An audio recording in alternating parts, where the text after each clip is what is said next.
जय श्री राम, जय माता दी। आज हम आपको बताएंगे कि नित्य पूजन की विधि क्या है, नित्य पूजन कैसे करना चाहिए। क्योंकि बहुत से लोग कमेंट में पूछते हैं कि नित्य पूजन का विधान क्या है, तो आज मैं इस वीडियो में आपको पूरा विधान बताऊंगा। वैसे तो पूजन के लिए आप जिस तरह पूजन करते हैं उसी तरह से पूजन करें, बहुत अच्छा है। क्योंकि पूजन करने के लिए मन में भाव होना चाहिए, प्रेम होना चाहिए भगवान के प्रति, और जिस तरह से आप पूजन करते हैं वही सही है। लेकिन कुछ नई जानकारी सबको होना चाहिए। अगर आप जानकारी चाहते हैं तो जानकारी होना भी चाहिए। इसलिए आप ये ना सोचें कि मैं अभी तक इस वीडियो को देख करके आप सोचने लगे कि मैं अभी तक गलत कर रहा था। तो पूजन आप गलत नहीं कर रहे हैं, जैसा भी कर रहे हैं आप अच्छा कर रहे हैं। लेकिन कुछ जानकारियां हैं जो आपको भी होनी चाहिए। तो सबसे पहले तो आपको पूजन के लिए उठने का समय सुनिश्चित कर लेना चाहिए।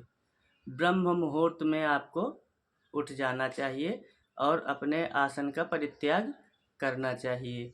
ब्रह्म मुहूर्त में अगर आप नहीं उठते हैं तो आपके किए हुए सारे पुण्य क्षीण हो जाते हैं। बहुत से लोग कहते हैं कि महाराज मैं तो देर से उठता हूँ और आराम से पूजन करता हूँ। बहुत अच्छा है, पूजन करिए। लेकिन ब्रह्म मुहूर्त में उठ करके और पूजन करने से एक विशेष फल और लाभ आपको प्राप्त होगा। ब्रह्म मुहूर्त में अगर आप नहीं उठते हैं तो इसके लिए शास्त्रों में बताया गया है, ब्रह्म मुहूर्ते या निद्रा सा पुण्य क्षय कारिणी। अगर आप ब्रह्म मुहूर्त में नहीं उठते हैं तो आपका किया हुआ सारा पुण्य क्षीण हो जाता है। तो आपको ब्रह्म मुहूर्त में उठ जाना चाहिए। उठ करके और उसके बाद आपको अपने सर्वप्रथम दोनों हाथों की हथेलियों का दर्शन करना चाहिए, अवलोकन करना चाहिए। इस तरह से आप अपने दोनों हथेलियों का अवलोकन करें और बोले, कराग्रे वस्ते लक्ष्मी, कर मध्य सरस्वती, कर मूले स्थितो ब्रह्मा, प्रभाते कर दर्शनम। इस प्रकार से आप दोनों हथेलियों का अवलोकन करें, अपने दोनों हथेलियों की रेखाओं का दर्शन करें। अगर आप मंत्र नहीं बोल सकते हैं तब भी आपको अपने दोनों हथेलियों का दर्शन अवलोकन करना चाहिए। उसके बाद आपके नाक के जो छिद्र साफ चल रहा है, श्वास जिस छिद्र से साफ चल रही है उससे इस तरह से फूंक मार करके श्वास छोड़ करके और उसके बाद 3 बार इस तरह से अपने चेहरे पर स्पर्श कर लेना चाहिए। और इतना करने के बाद आपको माता पृथ्वी पर चरण रखने से पहले माता पृथ्वी को प्रणाम करना चाहिए। और प्रणाम करने के बाद आप अपनी नित्य क्रिया करें। नित्य क्रिया करने के बाद शौच आदि के बाद स्नान आदि करके शुद्ध वस्त्र धारण कर लें। शुद्ध वस्त्र धारण करके, शुद्ध वस्त्र धारण करना है और आपको काले या उस तरह के कोई कपड़े नहीं पहनना है। अगर सफ़ेद वस्त्र धारण करें आप तब तो बहुत सुंदर बात है। अगर सफ़ेद नहीं है तो पीला या लाल किसी प्रकार के वस्त्र आप धारण कर सकते हैं। और माताओं को भी चाहिए कि आप काले या हरे इस तरह के कपड़े ना पहन करके हल्के कलर के कपड़े पहनना चाहिए पूजन करने के लिए। और स्नान आदि करके वस्त्र धारण करके आपको शिखा बंधन कर लेना चाहिए। शिखा बंधन आप गायत्री मंत्र पढ़ के शिखा बंधन कर सकते हैं। और शिखा बंधन करके माताओं को भी चाहिए कि खुले बाल रख करके पूजन नहीं करना चाहिए। आपको भी बाल बांध करके ही पूजन में लगना चाहिए। तो आपको इस तरह से एक तांबे का लोटा अगर आपके पास है तो उसमें ताज़ा जल रख लेना है। बासी जल से पूजन नहीं किया जाता है। तो आपको एक तांबे के लोटे में जल भर लेना है। अगर मान लीजिए आपके पास ताज़ा जल नहीं है तो पहले आप थोड़ा सा गंगा जल डालें और उसके बाद उसी में थोड़ा सा शुद्ध जल डालें, क्योंकि गंगा जल कभी बासी नहीं होता है।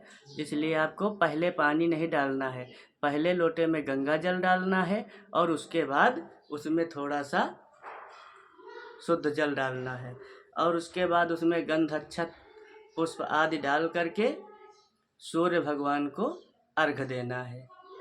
सूर्य भगवान को अर्घ देने के विषय में हमने एक वीडियो पहले बनाई है, जिसका लिंक आपको डिस्क्रिप्शन बॉक्स में मिल जाएगा। आप वहां से जा कर के और सूर्य भगवान को अर्घ कैसे दिया जाता है इस विषय में पूरी जानकारी प्राप्त कर सकते हैं।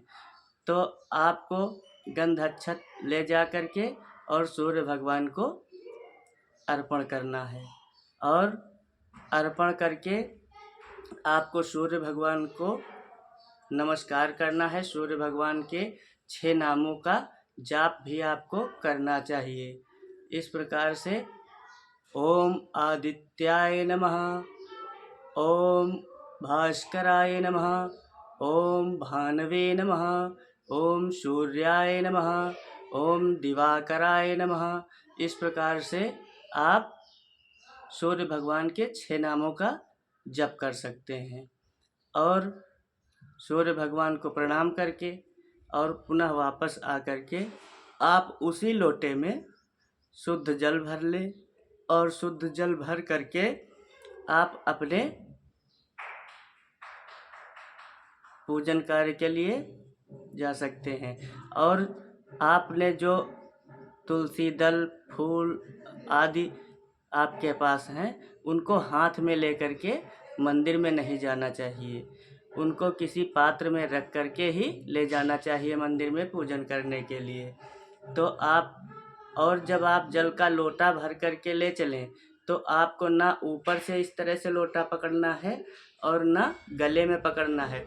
आपको लोटा अपनी हथेली पर रख करके ही जल मंदिर के अंदर ले जाना है। एक हाथ में अपना तुलसी दल फूल पत्र आदि का पात्र लेकर के जाना है। और जब आप मंदिर के गेट पर पहुंच जाएं तो आपको 3 बार ताली बजा करके और उसके बाद आपको अंदर जाना है। पुरुषों को पहले अपना दाहिना पैर मंदिर के अंदर रखना चाहिए और माताओं को अपना पहले बायां पैर अंदर रखना चाहिए। इस प्रकार से मंदिर के अंदर प्रवेश करें। मान लीजिए अगर आपके पास ऐसा मंदिर की व्यवस्था नहीं है तो आप जैसे जाते हैं उसी प्रकार से आपको जाना चाहिए। और जब आप मंदिर के अंदर पहुंच जाएं तो जब भगवान के पट खोलना है आपको, तो आप भगवान के पट खोल करके और उसके बाद 3 बार ताली बजा करके भगवान के पट खोल दें। पट खोल करके उसके बाद आपको भगवान को जगाना है। भगवान को जगाने के लिए शास्त्र में बताया गया है, उत्तिष्ठ उत्तिष्ठ गोविंद, उत्तिष्ठ गरुड़ध्वज, उत्तिष्ठ कमलाकांत, त्रैलोक्यम मंगलम कुरु।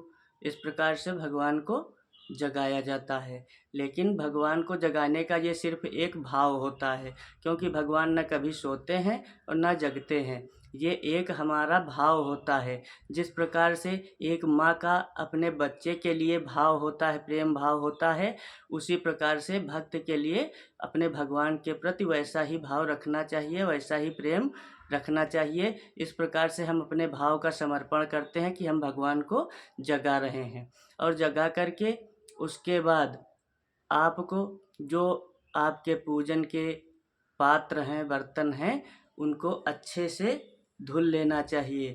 धुल करके साफ करके रख लेना चाहिए। और उसके बाद आपको अपना एक आसन ले लेना है। अपने आसन को केवल पूजा के लिए ही इस्तेमाल करना चाहिए और उस आसन का अन्य कार्यों में इस्तेमाल नहीं किया जाना चाहिए। जो आसन आपका है वो बिल्कुल शुद्ध रहना चाहिए, केवल पूजन कार्य में ही उस आसन का प्रयोग होना चाहिए। अब आप अपना आसन ग्रहण कर लें। आसन ग्रहण करके और 3 बार आपको आचमन करना है। ओम केशवाय नमः, ओम माधवाय नमः, ओम नारायणाय नमः, इस प्रकार से आपको आचमन कर लेना है।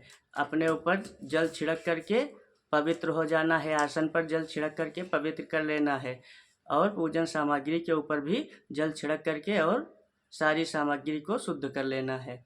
उसके बाद आपको अपने चंदन लगा लेना है, क्योंकि बहुत से लोग ये समझ नहीं पाते हैं कि पहले भगवान को चंदन टीका करना चाहिए या स्वयं के करना चाहिए। तो पहले स्वयं को चंदन टीका करना चाहिए, लेकिन जो चंदन टीका आप अपने करते हैं वो अलग होना चाहिए और भगवान का तिलक अलग होना चाहिए। अपना तिलक करके उसके बाद अपना तिलक चंदन अलग रख दें उससे, और फिर अपना हाथ धुल करके उसके बाद शिखा बंधन आदि करके आप भगवान को स्नान करवाएंगे। अब भगवान को स्नान करवाने से पहले आपको दीपक प्रज्वलित कर देना है, दीपक जला करके रख देना है और पूर्व दिशा की ओर दीपक को रखना है। पूर्व दिशा की ओर मुख करके ही आपको पूजन भी करना है। दीपक जला करके रख देने के बाद आप भगवान की, अगर देवताओं की प्रतिमा 6 अंगुल से बड़ी है, अगर 6 अंगुल से बड़ी है तो उनको आप किसी कपड़े से या जल छिड़क करके और कपड़े से पोंछ करके स्नान करवा सकते हैं। अगर 6 अंगुल से कम की मूर्ति है तो उसको आप अच्छे से नहलाएंगे, स्नान करवाएंगे। स्नान करवाने के बाद एक शुद्ध वस्त्र से उनको पोंछ करके और सुखा करके और उनके कपड़े आदि जो भी हैं पहना करके उनको उनके आसन पर विराजमान कर देना है। विराजमान करने के बाद आप भगवान को टीका चंदन करेंगे, चंदन लगाएंगे। चंदन आदि लगाने के बाद, क्योंकि भगवान को रोज़ चंदन टीका करना चाहिए, रोज़ स्नान करवाना चाहिए, वस्त्र आदि बदलना चाहिए। और उसके बाद जब आप टीका चंदन कर दें और रोज़ प्रतिदिन सुबह चंदन को पोंछना चाहिए, धुलना चाहिए और प्रतिदिन चंदन लगाना चाहिए भगवान के। तो इस प्रकार से आप भगवान को चंदन टीका आदि करके और उसके बाद सभी देवी देवताओं का पूजन कर सकते हैं। तो कुछ लोग कहते हैं कि भाई पहले तो गणेश जी की पूजा होनी चाहिए, तो ये सत्य है कि पहले तो पूजनीय गणेश भगवान हैं, लेकिन नित्य पूजन में विधान है कि भाई पहले सूर्य भगवान को अर्घ दिया जाता है और उसके बाद अन्य देवी देवताओं का पूजन किया जाता है। तो जिसमें सबसे पहले तो सूर्य भगवान को अर्घ देने के बाद उसके बाद गणेश जी की पूजा है, उसके बाद आप दुर्गा जी की पूजा करेंगे, उसके बाद शिव जी की पूजा है और उसके बाद विष्णु जी की पूजा करनी है। और इस तरह से आपको नियमित पूजन करना है, एक निश्चित क्रम में आपको पूजन करना है। पहले सूर्य भगवान को अर्घ देना है, इस प्रकार से पूजन आपको करना है। अब पूजन करने के आपके पास जो भी व्यवस्थाएं हैं उस हिसाब से आप भाव के साथ भगवान का पूजन करें। पूजन करने के बाद जो भी आपके पास भोग आदि की सामग्री है भगवान को भोज्य अर्पण करें। और पूजन हो जाने के बाद आपको आरती अवश्य करना चाहिए। पूजन में आरती अवश्य करना चाहिए। तो जो आपके पास कर्पूर आदि है रख करके जला करके और आरती कर लेना चाहिए। कर्पूर गौरम करुणावतारम संसार सारम भुजगेंद्रहारम सदा वसंतम हृदयारविंदे भवम भवानी सहितम नमामि, इस प्रकार से आपको आरती कर लेना चाहिए। आरती करने के बाद आपको प्रदक्षिणा करना चाहिए। तो भगवान की 4 बार प्रदक्षिणा करना है आपको। यानि कानि च पापानि जन्मांतरकृतानि च तानि सर्वाणि नश्यन्तु प्रदक्षिणायां पदे पदे, इस प्रकार से आपको 4 परिक्रमा 4 प्रदक्षिणा भगवान की कर लेना है। और प्रदक्षिणा करने के बाद आपको साष्टांग प्रणाम का भी नियम बताया गया है। तो आप साष्टांग प्रणाम लेट करके और भगवान को प्रणाम करें। माताओं को साष्टांग प्रणाम नहीं करना चाहिए, तो वो सिर झुका करके और हाथ जोड़ करके और भगवान को प्रणाम कर सकती हैं। इस प्रकार से भगवान की पूजा आपको करना चाहिए। और उसके बाद आपको आसन छोड़ने से पहले अपने आसन के नीचे 3 बार जल छोड़ करके और उसी जल को अपने मस्तक से लगाना है 3 बार। विष्णवे नमः कह करके आप 3 बार जल को अपने मस्तक से लगा लें। ऐसा ना करने से आपका किया हुआ जो पूजा का फल है वो इंद्र को आधा मिल जाता है, इंद्र चुरा लेते हैं। इसलिए आपको पूजन के बाद अपने आसन के नीचे 3 बार जल छिड़क करके और जल को मस्तक से लगा लेना चाहिए और उसके बाद अपना आसन समेट करके रख देना चाहिए। और इस प्रकार से अगर आपके पास शंख भी है मंदिर में, तो पहले जब आप पूजन करने जाएं तो शंख में जल भर करके और जल का भरा हुआ शंख देवताओं के दाहिनी तरफ रखा जाता है और जो जल का पात्र लेकर के जल का लोटा गए हैं वो देवताओं की बाईं तरफ रखा जाता है। इस चीज़ का विशेष ध्यान आप लोगों को रखना है। तो और जब पूजन आपका पूर्ण हो जाए तो जो शंख में भरा हुआ जल होता है उसको आपको घर में अपने छिड़क देना है और कुछ बचा हुआ जल आप आचमन कर लें। इस प्रकार से आपको पूजन करना चाहिए। अगर ये जानकारी आप लोगों को अच्छी लगी तो हमारे वीडियो को लाइक, शेयर और कमेंट ज़रूर करें। जय माता दी, जय श्री राम।